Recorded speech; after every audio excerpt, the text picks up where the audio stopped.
I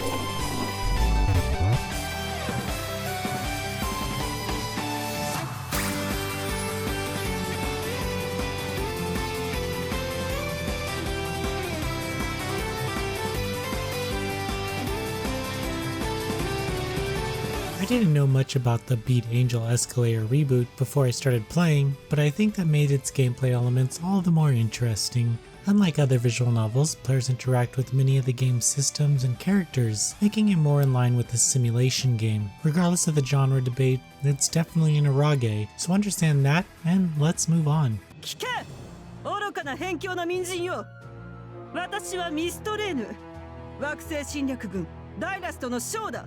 Beat Angel Escalayer Reboot begins by asking players one of the toughest questions in visual novel history. Do you want the heroine to wear glasses or not? After you've come to terms with your choice, the adventure begins, and right out the gate you are getting it on with your childhood friend. However, the story does a flashback to a few days before to lay out exactly how this all happened. Our main protagonist, Kyohei Yanase, is pretty unlikable for the most part. One day, his childhood friend Sayuka is transferred into his classroom, but she seems to have forgotten all about him. While he attempts to figure all this out, Earth is invaded by an alien force known as Dai Lust. Yeah, we're moving pretty quickly here. Kyohei chases after Sayuka and catches her, pleasing herself in the heat of all the commotion. Then, she transforms into a powerful magical girl known as Escalayer. That's probably a lot to take in, but it's explained that Sayuka's father knew this day would come, so he modified his own daughter with Escalayer abilities, which had some effects on her memory. However, given that he is a pervert, she needs to be pleasured in order to receive her full powers. Given that Kyohei caught her, he is then blackmailed into taking on the task of helping her out. The story is exceptionally lighthearted and it's not to be taken seriously. Kyohei is just a sarcastic asshole at times, and once he gets the okay to have sex with Sayuka, he doesn't hold back. However, there's a real sense of conflict that builds between the cast and the enemy. There are a few good plot developments that make it worth the time and effort to experience the story as a whole. Most of the game's routes are determined by your actions, but we'll get into that later. It's unlikely you'll get to see everything your first time through the game, but if you're not absolutely down with H scenes, then you probably won't care about anything these characters do. That is, unless you're just super eager to watch these perverts save the world, then by all means, this is for you. Players play a considerable role in how Kyohei spends his days. You can have sex with Sayuka, rest, do community service, or battle to become stronger. There are some light RNG elements here, but I wish that Alisoft didn't get as creative as they did with the RNG systems. Interacting with Sayuka will require you to roll a dice to get a certain number. This number becomes higher the further you get in the game, but each choice is tied to a specific sexual act. While resting refills your dice, you shouldn't have too much issue rolling a high number. Following the deed, Sayuka can level up her stats and then a battle will commence. Leveling up allows you to distribute points to key areas of Sayuka freely. This also determines the outcome of battles, given that actions and attack power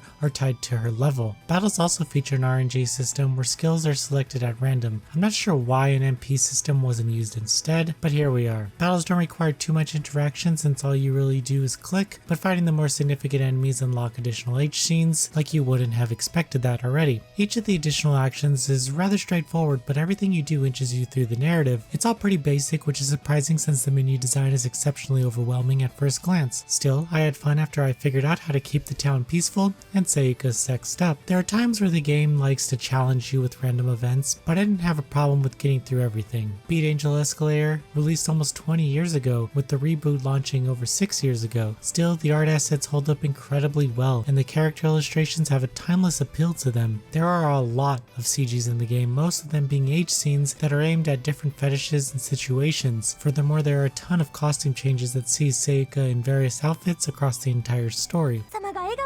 あ、はい。そうだ、もう部屋に戻れ。はい。では。